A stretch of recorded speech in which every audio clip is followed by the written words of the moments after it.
Alright guys, wanted to kind of cover a couple things. Number one, RJ here is going to show you, he's got a pistol, he's got a knife, okay, and he's got another knife down in his cargo pocket. I see a lot of anti-BJJ guys talking about they will just get to their tools and stuff like that. I wanted to show you kind of the feasibility of that. So I'm going to start in, drop down your knees. I'm going to start in the guard position.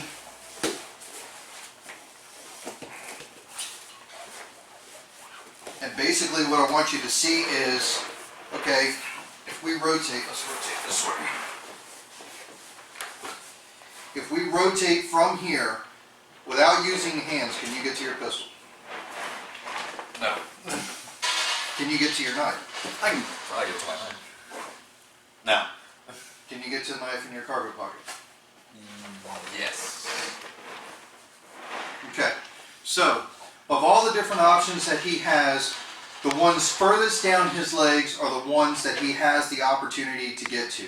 Unless you're carrying somewhere up on your chest, even if you were carrying in the chow time position, the 4 or 5 o'clock position in the back, you're not going to be able to get to your pistol from this closed guard position, which is the one that is almost always under attack by people who, disregard BJJ.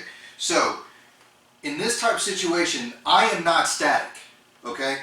When we're in this type of scenario here, we've already seen that he can't get to the pistol here in the front. If it were in the 3 o'clock, he couldn't get to it either. If he were in the 4 or 5 o'clock in the back, he couldn't get to it either.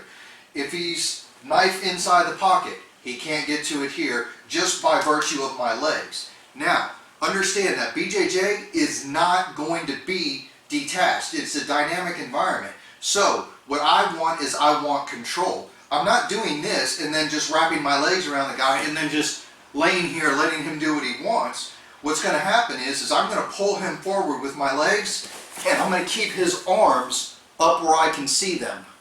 Alright? Where I can control them. Now, just by this, I'm not even going to grab, I'm just going to kind of keep my arms bent. Can you get to your knife?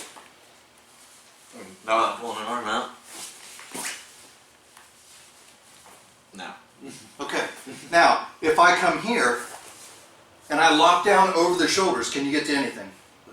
I can move my arms back. Okay.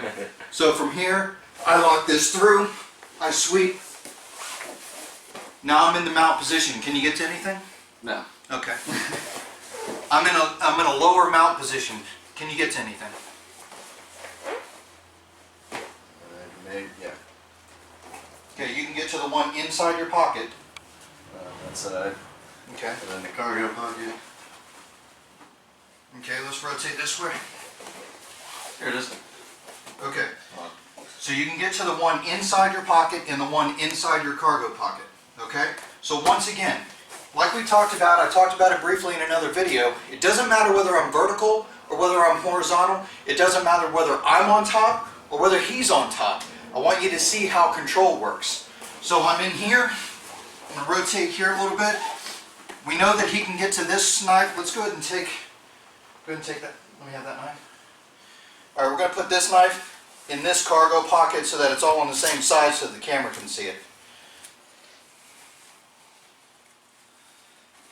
Okay, so knife in the pocket, knife in the cargo pocket, gun in the appendix. I think you can pretty much see if he's carrying like in the 3 o'clock, like left-handed 3 o'clock position. If he's carrying 4 or 5 o'clock position, it's untenable. He's not going to be able to get to the gun from this mount position. So from here, we've seen that he can get to both of these knives. If I'm in here, once again, swim these arms, can you get to anything? No.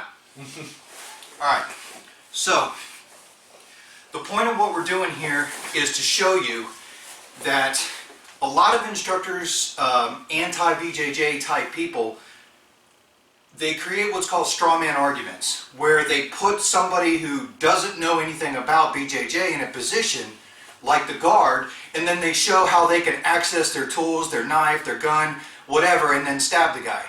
And it's not based in reality because the individual that they're showing it on doesn't really know BJJ all he's doing is mimicking a BJJ position like the guard. But BJJ is not the guard. BJJ is control, which means I put my legs around him, but I also control his upper body. I fight for those underhooks. Now what I want you to see here is standing up, still has the gun, still has both knives. From here, I grab a hold of this guy. Can you get to your tools? Yeah. Absolutely, without a problem. But when I come up in here, can you get to your tools? No. Okay. The difference is the underhooks. The difference is control. It doesn't matter whether your opponent is vertical, doesn't matter whether you're on top, whether he's on top, control is the key. If I can control his body, if I maintain the underhooks, I maintain the foundation, I maintain the position of control, I control my opponent. If I control my opponent, I don't care how many weapons he has, I have none. He can't get to his tools, but I can. So I come around here, I come in, I lock from here, now I can get to his tools. If he's in the 3 o'clock, if he's in the 4 or 5 o'clock, it makes it that much easier for me. From here, another reason why I like the appendix position is because the appendix is the most difficult for the guy to actually get the pistol from. If I'm reaching at a distance here, like I'm going to just pull this up, if I'm reaching at a distance here, this is much, much easier for him to anchor. But if I'm reaching from position here, and he tries to anchor, I want you to see the bend in his arm versus mine. From here, I just grab, and I have the pistol. So, BJJ, doesn't matter whether you're vertical, doesn't matter whether you're horizontal, doesn't matter who's on top. It's about control. It's about who's got the best leverage, who can access the tools, while still occupying a space so that the other guy cannot occupy the tools. Alright? So you guys think about that, train hard.